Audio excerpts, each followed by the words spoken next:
মন্ত্রী এমপিদের এবং তাদের স্বজনদের বিদেশে যাওয়া, উন্নত চিকিৎসার নামে বিদেশে যাওয়ার উপর নিষেধাজ্ঞা আরোপ করেন, রাতারাতি দেখবেন স্বাস্থ্য খাতের ব্যাপক উন্নতি হবে। স্বাস্থ্য খাতে বরাদ্দকৃত অর্থ হয় প্রায় 40,000 কোটি টাকার কাছাকাছি।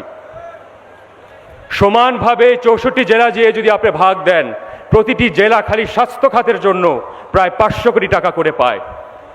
আমাদের প্রতি অর্থ বছরে সারা বাংলাদেশের প্রতিটি জেলাতে উন্নত মানের, আন্তর্জাতিক মানের হাসপাতাল নির্মাণ করার সেই অর্থ বাংলাদেশে রয়েছে। স্বাধীনতার 52 বছর পরে দুর্ভাগ্যক্রমে আজকে সেই একই স্বাধীন বাংলাদেশে এক দেশে আজকে দুই অর্থনীতি বিরাজ করছে, অতি ধনীর অর্থনীতি এবং গরিব মেহনতি মানুষের অর্থনীতি। কোনোভাবে আমি চাই না বাংলাদেশ যাতে আগামী দিনে একটি অভিজাততন্ত্রতে রূপান্তরিত হয়। ইংরেজি ভাষায় বলে ইকোনমিক অলিগার্কি। 30 লক্ষ শহীদ রক্ত ঝরে নাই কিছু সংখ্যক ব্যবসায়ীর, কিছু সংখ্যক শিল্পপতির পকেট ভারী করার জন্য। আজকে অতীতের মধ্যবিত্ত আজকে নিম্নবিত্তের কাতারে চলে গেছে, অতীতের নিম্নবিত্ত আজকে গরিবের কাতারে চলে গেছে, অতীতের গরিব আজকে হতদরিদ্রের কাতারে চলে গেছে। বাংলাদেশের শীর্ষ 1000 ধনীকে বাদ দিয়ে বাংলাদেশের মাথাপিছু আয়ের একটা জরিপ করে দেখেন।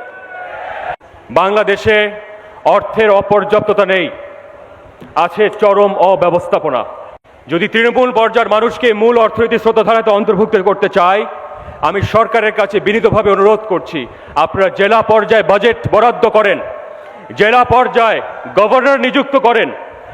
ব্যাংকিং খাতে দেখি হাজার হাজার লক্ষ লক্ষ কোটি টাকা আমানতকারীর অর্থ, জমাকৃত অর্থ দিয়ে ঋণ বরাদ্দ হয়ে যাচ্ছে। একবার আপনাদের বিবেকে বাড়ি খায় না? একবার আপনাদের নৈতিক মানদণ্ডে বাড়ি খায় না? আজকে আমাদের বিশ্ববিদ্যালয়গুলো সনদপ্রাপ্ত বেকার কেন্দ্রতে রূপান্তরিত হয়েছে। আজকে 48% শিক্ষিত যুবক আজকে বেকারত্বের হাহাকারে ভুগছে। মূল্যস্ফীতির তীব্রতা আপনারা সকলে অনুভব করছেন। বাংলাদেশে আজকে কোটি কোটি মানুষ, নীরব একটা জনগোষ্ঠী অর্থনৈতিক হাহাকার দিয়ে পার করছে।